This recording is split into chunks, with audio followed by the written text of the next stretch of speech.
Shalom Bapak Ibu Saudara yang dikasihi Tuhan. Seri pengajaran hari ini Senin 7 Juni 2021 berjudul Datanglah Kerajaanmu.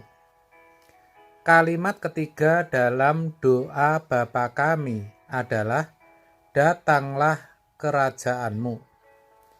Matius 6 ayat 10. Demikian, datanglah kerajaanmu, jadilah kehendakmu di bumi seperti di surga. Saudara, Allah Bapa kita yang di surga adalah Allah yang menciptakan langit dan bumi. Semua yang difirmankannya pasti terjadi. Kejadian 1. Itu artinya Allah memiliki kekuasaan yang mutlak. Tetapi harus diingat bahwa Allah kita juga Allah yang berintegritas, yang artinya Dia tidak akan melanggar apa yang sudah difirmankannya, apa yang sudah ditetapkannya. Saudara, manusia diciptakan segambar dengan Allah. Kejadian 1 ayat 27. Maksudnya, manusia diciptakan dengan diberi komponen-komponen seperti yang dimiliki oleh Allah. Komponen itu adalah pikiran dan perasaan, yang olehnya manusia bisa mempertimbangkan segala sesuatu dan mengambil suatu keputusan. Dengan kata lain, manusia diciptakan dengan kehendak bebas. Itu keputusan Allah sendiri, sehingga sampai kapanpun Allah tidak akan pernah mengintervensi atau mempengaruhi apa yang menjadi kehendak manusia. Itulah sebabnya ketika Hawa memetik buah pengetahuan yang baik dan jahat itu, Allah membiarkan. Maka kalau dalam doa Bapa kami kita mengucapkan datanglah kerajaanmu, itu bukan berarti Allah serta-merta menghadirkan kerajaannya di bumi.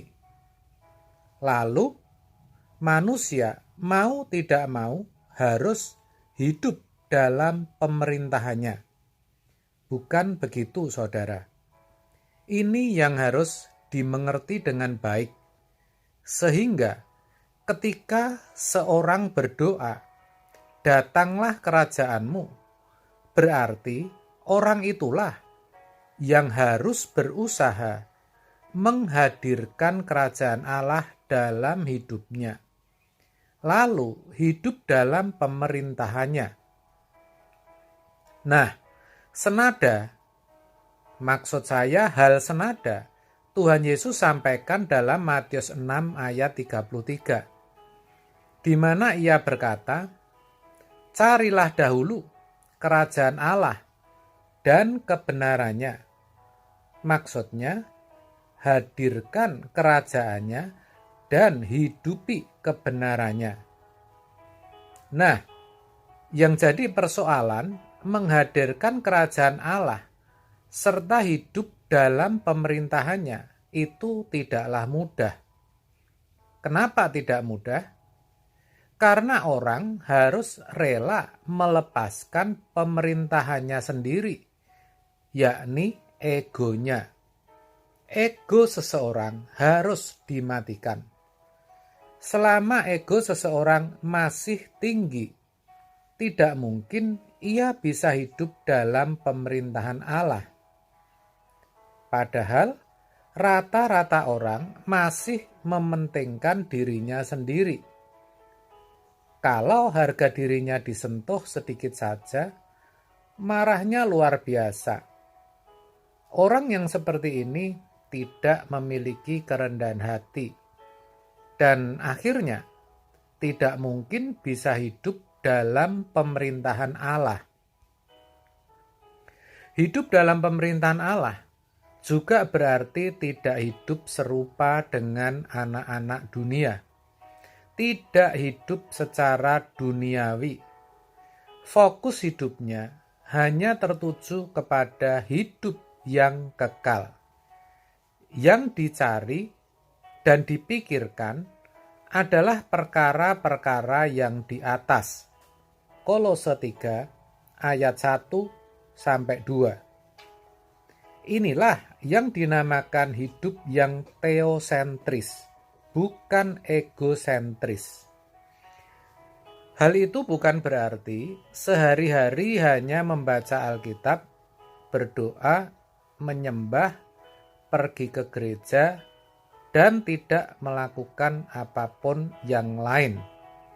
Tidak bekerja sama sekali. Bukan begitu. Tetapi yang benar, tetap bekerja. Apa yang menjadi tanggung jawab dan tugasnya tetap dikerjakan. Hanya semua dipakai guna menunjang tercapainya hidup yang kekal, bukan untuk kepuasan atau kepentingan pribadi, juga bukan untuk memenuhi segala ambisi serta keinginan duniawi yang akan membawa kepada kebinasaan. Gampangnya, kalaupun kita sekolah, kita bekerja, menikah, meniti karir, menjadi profesional, memiliki jabatan atau kedudukan, menjadi kaya, semuanya agar kita bisa beroleh hidup yang kekal, supaya kita bisa memuliakan Tuhan dan hati Tuhan disenangkan. Dan semua itu hanya akan berlangsung atau terjadi jika diupayakan, jika diperjuangkan. Kerajaan Allah itu tidak datang dengan sendirinya, karena Allah tidak mungkin menghadirkan kerajaannya dalam hidup seseorang tanpa orang itu sendiri yang menghendaki. Itu semua karena manusia memiliki kehendak bebas. Oleh sebab itu, saudara, mari kita sadar, kalau kita berani berdoa dan mengucapkan, "Datanglah kerajaanmu," kita harus berani mematikan ego kita. Juga berani berjuang untuk tidak terikat dengan apapun dan siapapun juga, kecuali terikat hanya kepada Tuhan. Amin. Tuhan Yesus memberkati.